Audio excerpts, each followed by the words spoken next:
ketua adat, kepala suku, walesi dan woma. Senang sekali bisa hadir di sini. Terima kasih banyak atas sambutannya. Bapak Ibu sekalian, alhamdulillah kita pada hari ini bisa sampai di rumah Baliem ini, di tempat yang sangat indah. Tadi saya Pak Madani Adisera bilang nggak kalah Swiss katanya. Ini mungkin Swiss masa depan Indonesia. Sungguh indah sekali tempat ini, dan saya kira tepat pemerintah daerah, pemerintah pusat dan pemerintah daerah provinsi yang baru itu memilih tempat ini. Apalagi tadi kalau dengar cerita dari bapak-bapak ketua adat kita dan cerita-cerita tadi dari bandara sampai di sini, kehadiran pemerintah daerah dan pemilihan lokasi ini menjadi membawa suasana yang lebih damai ya di antara masyarakat di sini semua.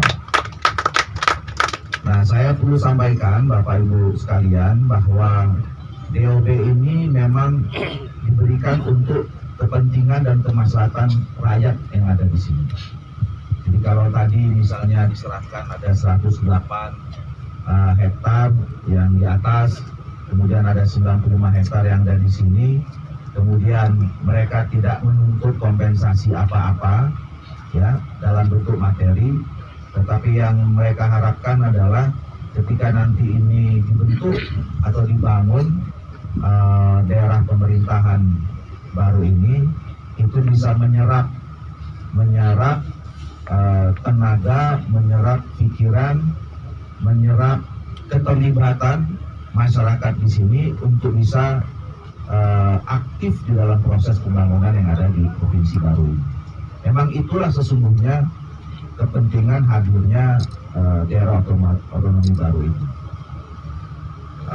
Pemerintah sudah bersama DPR ya memilih bahwa cara yang paling tepat, cara yang paling efektif untuk menyerahkan keterlibatan masyarakat di Papua ini dengan pembentukan 4 provinsi baru di tanah Papua. Tentu kita berharap banyak sebenarnya ini bisa menjadi bagian yang tidak terpisahkan untuk melakukan proses pembangunan secara keseluruhan bangsa kita. Kita ingin pembangunan yang ada di wilayah Indonesia ini sama di setiap tempat. Kita ingin menghilangkan ketimpangan-ketimpangan. Ya.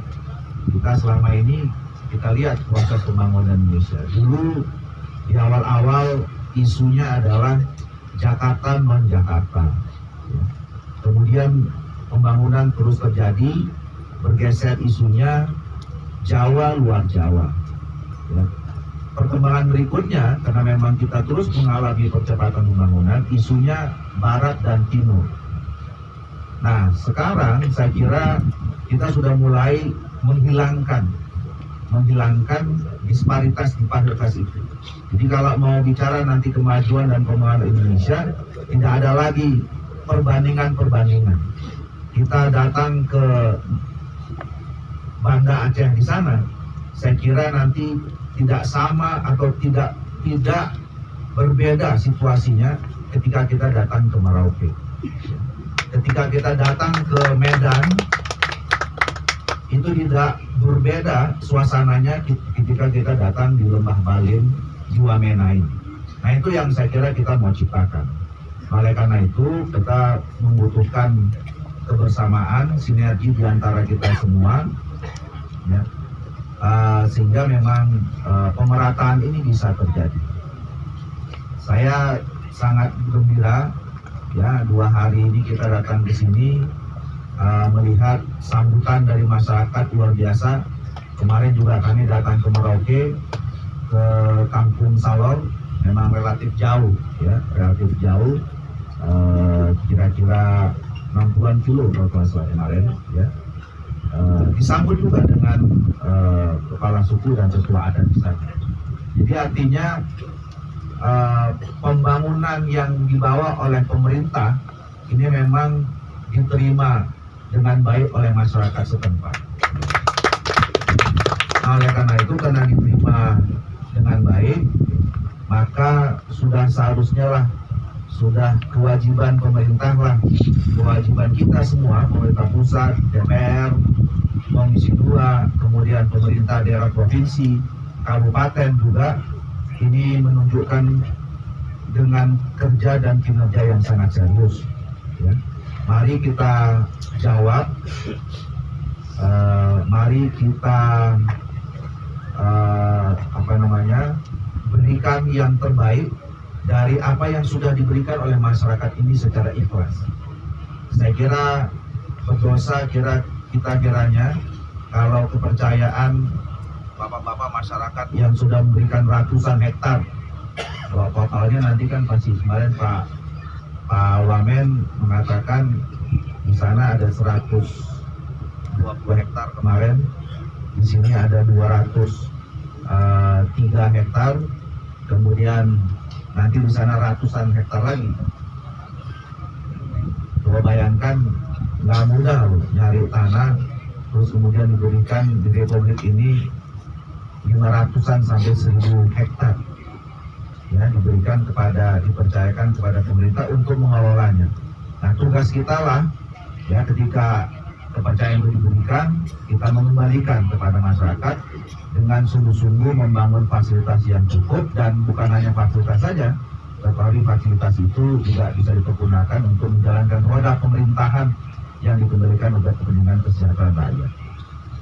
Nah, alhamdulillah kita juga sudah mendengar tadi, mungkin Pak Wamen tidak menyampaikan, kemarin disampaikan pemerintah sudah menyiapkan sekian anggaran, totalnya 6,6 triliun dari total 9, sekian untuk pembangunan di 4 fasilitas perkantoran pemerintahan daerahnya.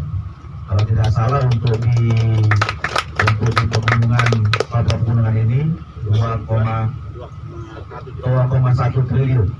Memang dibanding dengan yang lain paling besar, ya. Karena memang situasi perkembangan ekonomi kita yang menuntut memang daerah ini untuk membangun sesuatu memang relatif lebih besar. Nah, ini juga sekaligus menunjukkan atau membantah, ya, sumber dana ini semuanya murni dari APBN. Selama ini kan mungkin ada desas-desus sebelum kita membentuk atau menyusun undang-undang itu, orang bertanya, ini benar nggak? Nanti jangan-jangan udah dibuat, dananya nggak ada dari pemerintah pusat. 6 triliun itu semuanya murni dari APBN. Jadi ini adalah komitmen pemerintah untuk melakukan tindak lanjut dari pembentukan provinsi baru ini dengan segera membuat fasilitas perkantoran.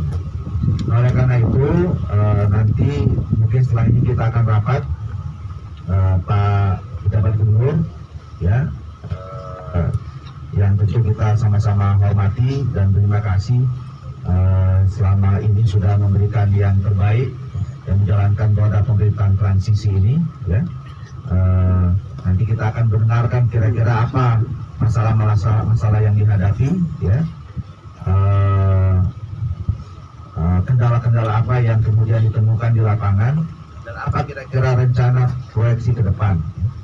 Saya tadi lihat di sebelah ini sudah ada master plan-nya, ya. Nanti mungkin setelah ini kita minta Pak Pejabat Gubernur menjelaskan, ya, apa rencana pembangunan ini. Tetapi yang paling penting, saya juga kemarin mengingatkan, waktu kita sebetulnya tidak lama, tidak panjang. Ini sudah di bulan ke-13 kita melaksanakan tahapan pemilu. Jadi tinggal sekitar 7 bulan lagi sebetulnya pemerintahan kita ini sudah mulai berjalan pada sesi yang baru, episode yang baru.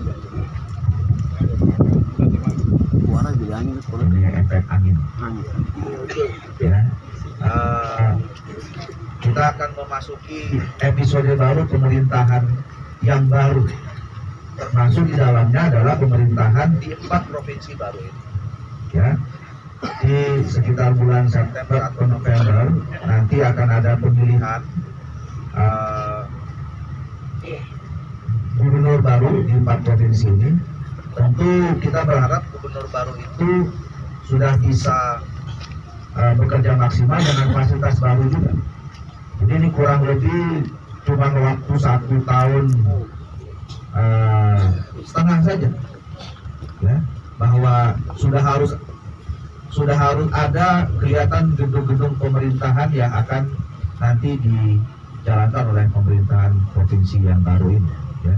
Dan tentu kita berharap semua termasuk gubernurnya, kemudian pejabat-pejabat sebagian besar seperti yang diatur dalam undang-undang Otsus dan juga 4 undang-undang itu diisi oleh putra-putra terbaik dari daerah sini. Itu yang kita harapkan. Oleh karena itu, bapak-bapak dan ibu-ibu, masyarakat juga harus mempersiapkan diri menyambut kehadiran pemerintahan baru yang memang harus bapak ibu yang isi, ya. Anak-anak putra-putri dari ketua-ketua adat dan masyarakat sini yang harus mengisi untuk memimpin jalannya proses pembangunan yang ada di provinsi. Saya kira itu saja yang bisa saya sampaikan.